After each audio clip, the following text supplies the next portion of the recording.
దండోరా చాలా Telangana rooted film అండి ఇది. తను మురళి ఈ స్క్రిప్ట్ రాసుకున్న ఏం చదువుకున్నారు మీరు అని అడిగా. ఏం చదువుకోవడం అంటే అమెరికా నుంచి వచ్చాను అని అన్నాడు. అంటే cinema is all about emotion అండి, కమర్షియల్. ఇది మాత్రం నిజం. మనం ఏదో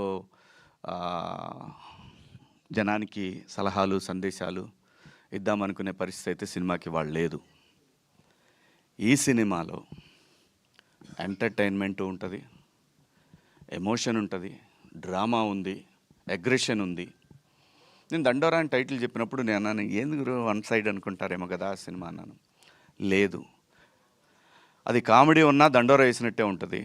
ఎమోషన్ ఉన్నా సరే ఆ దండోరా ఏదైతే ఒక ఫీల్ ఉంటుందో, లోపల ఎమోషన్ ఉంటుందో, అది దాన్ని ఆ దండోరా అనేది ఒక ఎమోషన్. దండోరా ఈజ్ అన్ ఎమోషన్ అనేది నా ఫీలింగు. కథ విన్నప్పుడు నాకు ఒకటే అనిపించింది, ఆఫ్టర్ కోర్టు కోర్టు కన్నా ముందే ఈ సినిమా నేను కమిట్ అయ్యాను. కంటెంట్ ఫుల్లీ లోడెడ్ ఫిల్మ్ అండి ఇది. మనం ఇలా మాట్లాడగానే లేదంటే మనం ఇలా బాధపడి చెప్పగానే సినిమా చూస్తారనుకునే రోజులు లేవు. ఎవ్వడికి అలాంటి ఓపిక లేదు, అంత టైము లేదు. ఫార్వర్డ్ చేయటంలోనే ఉంటారు మనం ఏం చేసినా. అది కాకుండా ఇది కంటెంట్ ఓరియంటెడ్ ఫిలిం. ఇది మనకి తమిళ్లో వచ్చినా ఏ లాంగ్వేజ్లో వచ్చినా ఈ సినిమా ఆడుద్దండి, అంతవరకు అయితే కన్ఫామ్. ఇది నా అభిప్రాయం. నా అభిప్రాయాన్ని అంగీకరిస్తారా లేదనేది రేపు పొద్దున సినిమా థియేటర్లో రిలీజ్ అయిన రోజు మనకు తెలుస్తుంది.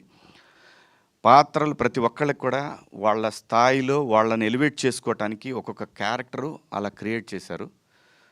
ఈ పాత్ర దొరికిన ప్రతి ఆర్టిస్టులు అదృష్టవంతులేనండి. ఈ సినిమాలో వాళ్ళు ఎంతసేపు ఉంటారనేది సెకండరీ, స్క్రీన్ స్పేస్ ఎంత అనేది సెకండరీ.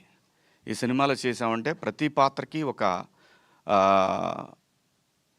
తన యొక్క సెల్ఫ్ రెస్పెక్ట్ ఉంటుంది ఆ క్యారెక్టర్. ప్రతిదానికి ఒక సెల్ఫ్ రెస్పెక్ట్ ఉంటుంది ఆ క్యారెక్టర్కి.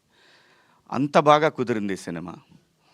అలాగే బెన్నీ గారు వచ్చి చెప్పారు. బెన్నీ గారు ఇట్లా ఫోన్ చేసి, మా ఫ్రెండ్ అదే 90s ప్రొడ్యూసర్ ద్వారా ఫోన్ చేశారు నాకు. ఫోన్ చేస్తే రండి కథ విందామని చెప్పాను.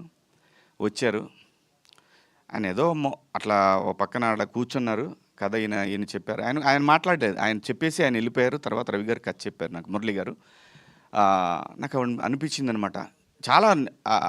ఆ క్షణంలో నేను ఏదైతే 90s చేసేటప్పుడు ఒక మిడిల్ క్లాస్ ఫాదరు ఎలా స్ట్రగుల్ అవుతాడనేది ఎలాగైతే నేను ఆ సిరీస్లో అతను చెప్తున్నాను సేపు నాలో ఏం ఎక్స్ప్రెషన్ లేదు.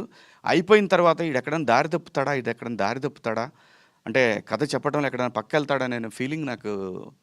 అది అతను చెప్పే వరకు, ఎండ్ క్లైమాక్స్ చెప్పే వరకు కూడా నాలో ఎటువంటి ఎక్స్ప్రెషన్ తను చూడలేదు. కానీ ఒక చోట నాకు కళ్ళమ్మ నీళ్ళు రావటం చూశాడు. ఇంకా అదే లాస్ట్ సీను. అది చూసిన తర్వాత అతను అలాంటి ఒక అనుభూతి ఇతను కథ చెప్పినప్పుడు అది వేరే, ఆ ఎమోషన్ వేరే, ఇది వేరే. బట్ అలాగా ఇతను ఏమైనా దారి తప్పుతాడని చెప్పి నేను ఏ కథ చెప్పినా కానీ, కోర్టు తర్వాత మీ అందరికీ తెలుసు మనం ఎన్ని సినిమాలైనా చేయొచ్చు. ఎన్నో వచ్చినాయి నాకు, రోజు 4-5 సినిమాలు వచ్చినాయి. ఎందుకంటే 13 సంవత్సరాలు సస్టైన్ అయ్యాను. సినిమా డబ్బులు లేకుండా, సినిమా పని చేయకుండా సస్టైన్ అయినండి. డబ్బుల కోసం ఏది పడితే అది చేయాలనే ఉద్దేశం నాకైతే లేదు. ప్రజలు నాకు ఒక రెస్పెక్ట్ ఇచ్చారు, దాన్ని కాపాడుకోవాలనే ఉద్దేశంలోనే. డబ్బులు మనకి ఎంత రావాలో అంత భగవంతుడు అది ఆయన డిసైడ్ చేస్తాడు. ఆ డిపాజిట్ అది ఎప్పుడు రావాలో అప్పుడు వస్తూ ఉంటుంది. అలా మంచి పాత్రలు చేయాలి, ఎట్టి పరిస్థితుల్లో కూడా మంచి కథలు చేయాలనే ఏంలో నేను విన్న 70-80 కథల్లో